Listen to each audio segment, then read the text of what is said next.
ಮಚಾಡು ಒಡ್ಯೋದಿಂಗಂತ ಹೇಳ್ಕೊಡು, ಮಚ ಕಾಣಾಕೋದಿಂಗಂತ ಹೇಳ್ಕೊಡು. ಮಚಾಡು ಒಡ್ಯೋದಿಂಗಂತ ಹೇಳ್ಕೊಡು, ಮಚ ಕಾಳಾಕೋದಿಂಗಂತ ಹೇಳ್ಕೊಡು. ಅವಳು ಹತ್ರ ಬಂದ್ರೆ ಮಿಡ್ರು ಆಫ್ ಆಗುತ್ತೆ, ಅವಳು ನಗ್ತಾ ಇದ್ರೆ ಪಟು ಕುಡ್ತಂಗೈತೆ.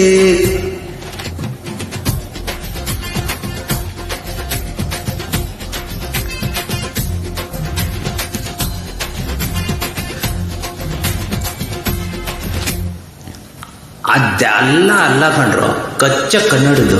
ಮಚಾಡು ಒಡ್ಯೋದಿಂಗಂತ ಹೇಳ್ಕೊಡು, ಮಚ ಕಾಳಾಕೋದಿಂಗಂತ ಹೇಳ್ಕೊಡು.